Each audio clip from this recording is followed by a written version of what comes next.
बिस्मिल्लाहिर्रहमानिर्रहीम। देखती आंखों सुनते कानों, आपको मोहम्मद इमरान का अस्सलाम वालेकुम। किसी ने क्या खूब कहा है, झूठ कभी इज्जत पा नहीं सकता, चाहे आपके माथे पे चांद उभर आए। झूठ कभी इज्जत पा नहीं सकता, चाहे आपके माथे पे चांद निकल आए। सच कभी जलील हो नहीं सकता, चाहे सारा जमाना आप पर हंसे। आज के जो टॉपिक है इंसान के लिबादे पे, मकसद ये है कि इंसान अपने जाहिरी शक्ल सूरत में तो बड़ा कह सकते हैं कि ईमानदार, बड़ा सच्चा, बड़ा नेक बनता है, लेकिन दिलों का हाल तो अल्लाह जानता है कैसे कैसे किरदार सामने नजर आते हैं। तो एक कहानी है कि एक जंगल था। जंगल के अंदर एक, आप कहें कि नीम का दरख्त था, उसके ऊपर एक चूड़ा और चिड़िया बैठी हुई थी। मौसम बड़ा अच्छा था, ठंडी ठंडी हवाएं चल रही थी, बारिश की हल्की हल्की फुहार पड़ रही थी, हर तरफ हरियाली ही हरियाली थी। जितने चरिंद परिंद थे सब सुकून और आराम से बैठे हुए थे, अपने अपने कामों में मशगूल थे। चिड़ा उड़ के जाता था, कुछ ना कुछ लेके आता था, चिड़िया को देता था। दोनों आपस में बातें कर रहे थे। इतने में चिड़िया को एक इंसान नजर आया, दूर से आता हुआ। तो उसने चिड़े से कहा, हम लोग उड़ जाते हैं, ये हमें मार देगा।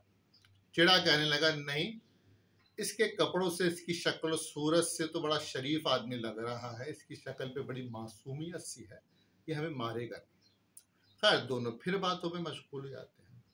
वो आदमी चलता चलता इनके पास दरख्त पर पहुंचता है, तो इसको ये दोनों नजर आते हैं। वो तीर निकालता है, चिड़े को मार देता है। अब तो चिड़िया इधर से उधर, उधर से उधर चिल्लाती हुई, रोती हुई फिरती रहती है। फिर वो बादशाह के पास जाती है, बादशाह से कहती है कि उस शख्स ने मेरा चिड़ा मार दिया। बादशाह इसको बुलाता है, ये भी आता है, इससे पूछता, हाँ भाई, उसने कहा मैंने मारा है।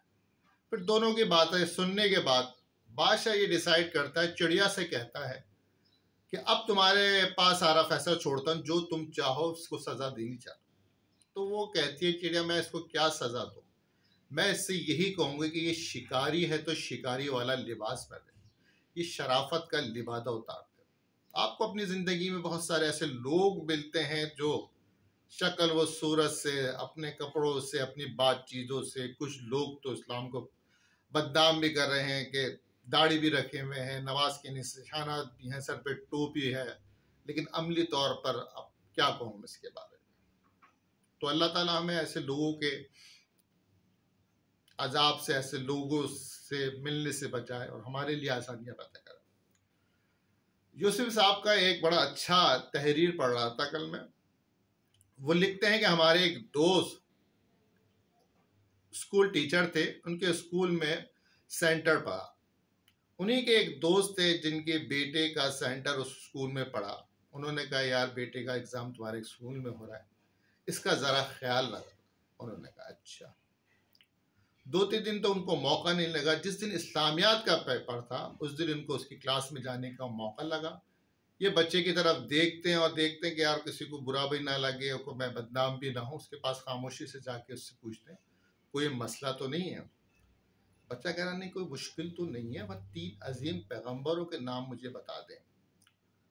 अच्छा, वो जो साहब थे वो इसकी पूरी फैमिली को जानते थे। इनके मामू जो थे उन तीनों के नाम तो है, हज़रत इब्राहिम के नाम पे था, हज़रत ईसा के नाम पे था, हज़रत मूसा के नाम पे था। तो वो उस बच्चे से कहते हैं अपने मामू के नाम लिखते। ये कहते हुए वो चले आते हैं वापस। थोड़ी देर में जब वापस आते हैं तो उसकी किताब कॉपी पे नजर पड़ती है तो ये देख के हैरान रह जाते हैं। उसने जो नाम लिखे थे, टोनी मामू, मोटे मामू, काले मामू। तो ये हाल है हमारी कौम का, जो हम पर ऐसे ऐसे आजकल हुक्मरान भी बैठा रहा, नालायक तरीन। अभी पिछले साल कोविड के ज़माने में इंटरनेशनल कॉन्फ्रेंस हुई थी डॉक्टरों से, तो दुनिया भर के बेहतरीन डॉक्टर पाकिस्तान से भी जो अपनी फील्ड के मास्टर से वो गए थे। अभी मौजूदा दौर के अंदर नाम नहीं लूँगा, एक साहब गए तो सूट बूट पहन के तो पहने हुए थे, लेकिन उनको अलिफ बे नहीं आती कि मेडिकल है क्या, ये कोविड क्या है। अल्लाह ताला हमारे हुक्मरानों को हिदायत अता फरमाए। इजाज़त चाहूँगा आप लोगों से। इन दुआओं के साथ अल्लाह ताला आपके लिए आसानियाँ पैदा करे और आपके ज़रिए आसानियाँ फैलाए। आमीन सुम्मा आमीन। अल्लाह हाफ़िज़।